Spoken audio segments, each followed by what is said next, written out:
Mon cher, bonjour, bonsoir, bienvenue dans la page Mon cher et un os, où je te parle de bon sens, d'utilité et de progrès de long terme. Alors aujourd'hui, on se retrouve pour parler du respect. Le respect, qu'est-ce que c'est que le respect?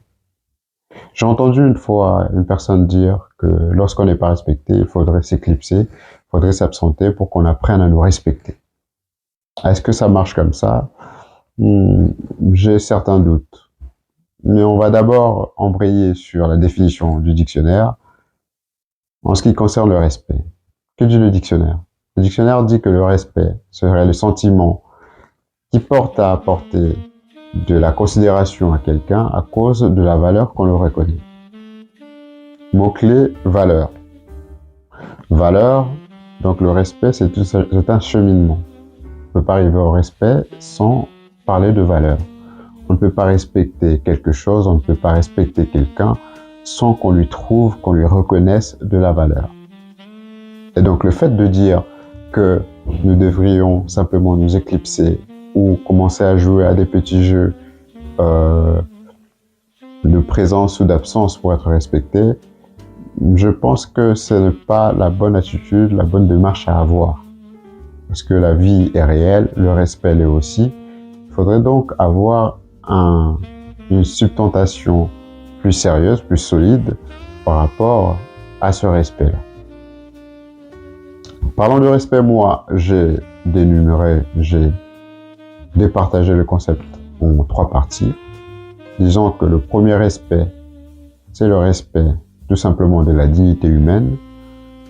C'est le respect qu'on appelle aussi simplement la dignité humaine.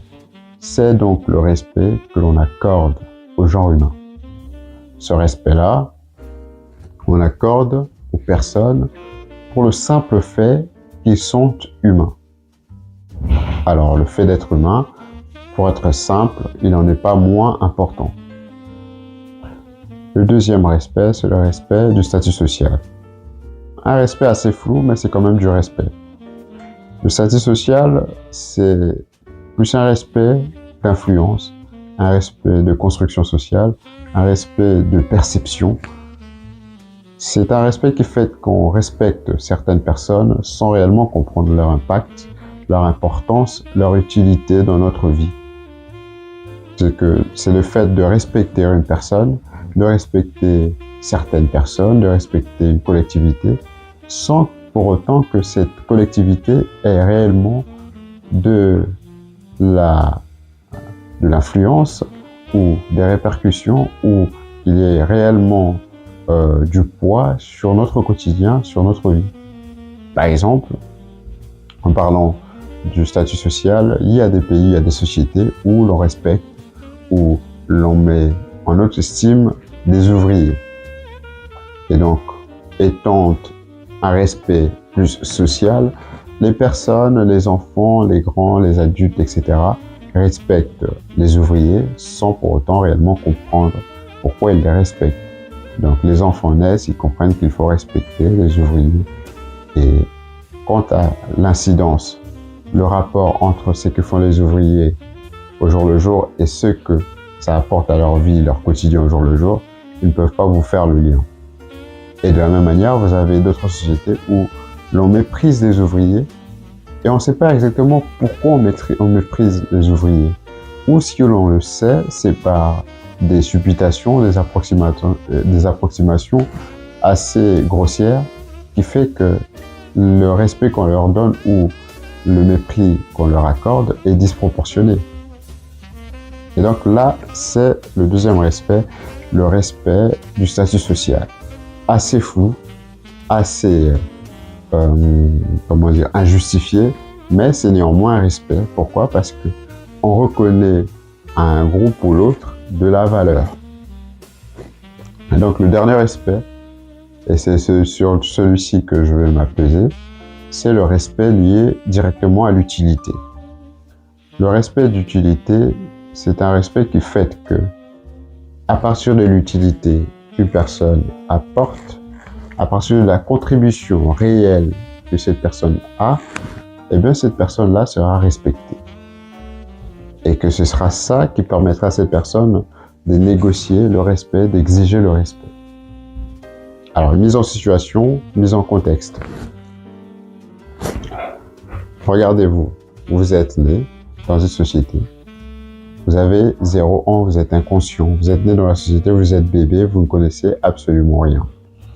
Étant bébé, vous êtes né, on prend soin de vous, vous grandissez dans cet environnement-là et vous commencez à observer, à comprendre les choses. Vous comprenez alors que vous êtes dans une société qui est faite, qui est constituée, qui est composée de différentes personnes qui contribuent à leur niveau, à leur stade, à l'avancement de la société. Donc, vous êtes dans cette société-là, il y a plusieurs personnes. Pourquoi? Parce que, étant une société assez grande, assez colosse, assez conséquente, il ne peut pas être constitué d'une seule personne. Vous ne pouvez pas avoir un loup solitaire ou avoir, je ne sais pas moi, un mâle alpha qui est là tout seul et qui gère toute la société tout seul, qui est absolument composé d'une seule personne. C'est impossible. Et donc, du fait que c'est impossible, vous avez un mélange, un tissage des personnes qui viennent avec diverses expertises, avec diverses contributions, avec diverses compétences et qui conjuguent leurs compétences de manière interpénétrée de façon à avoir, in fine, une société qui marche, une société qui avance. Et donc, chacune de ces personnes-là, en contribuant, en investissant leurs connaissances, leur savoir, leur savoir-faire, leurs compétences, leurs talents, en investissant leur énergie dans ces sociétés-là, peuvent exiger un minimum de reconnaissance envers ces sociétés-là. Mais dans ces sociétés-là, vous aurez aussi sûrement, probablement, des personnes qui sont des parasites. Des personnes qui sont experts en fonctionnement social. Des personnes qui sont des ingénieurs sociaux et qui savent toutes les combines, toutes les techniques pour pouvoir avoir un maximum de résultats dans la société pour un minimum. Quand je dis minimum, je veux dire 0 effort, 0 contribution dans la société. Imaginez que les personnes parasites voulaient négocier quoi que ce soit dans cette société dans laquelle ils sont parasites. Vous pensez sérieusement qu'ils auront de quoi demander quoi que ce soit dans cette société? Vous pensez qu'ils auront les arguments pour exiger quoi que ce soit dans cette société? Non, je ne pense pas. Eh bien, c'est la même chose avec le respect. Quand vous parlez de respect et de s'éloigner ou de s'extirper ou d'être réticent, de s'éclipser pour pouvoir acquérir de nouveau du respect. Si vous n'étiez simplement qu'un parasite dans un groupe ou dans une société, je ne pense pas que cela aurait réellement de la suite. Si simplement vous étiez le rigolo dans un groupe, vous étiez le plaisantin, et que, à cause de votre comportement, à cause de votre attitude de plaisantin, et que tout le monde connaît votre passé, on connaît votre réputation, on sait pourquoi on vous traite comme on vous traite, on sait que vous êtes un plaisantin, et on vous a réservé un traitement de plaisantin. Et que voilà, tout d'un coup, ayant fait longtemps le plaisantin, ayant été longtemps le parasite, ayant été longtemps le fourbe, vous aviez décidé de vous éclipser. Qu'est-ce que les gens de ces sociétés-là vont se dire? Est-ce qu'ils vont revenir à la raison, comme vous l'espérez, pour se dire que voilà, cette personne-là mérite désormais le respect? Eh bien, notre clown s'est éclipsé, il faut respecter le clown. Pensez qu'ils vont penser comme ça? Non. Qu'est-ce qu'ils vont se dire quand ils vont se rendre compte que le clown n'est plus là? Qu'est-ce qu'ils vont se dire? Ils vont se demander, mais où est donc passé le clown? Qui est-ce qui va encore nous faire rire? Et leur souhait, ce serait de retrouver le clown pour de nouveau leur faire rire. Pour que de nouveau le clown puisse amuser la galerie. Et donc, le fait de s'éclipser pour exiger le respect n'est pas une bonne tactique. Alors, comment atteindre le respect? C'est très simple.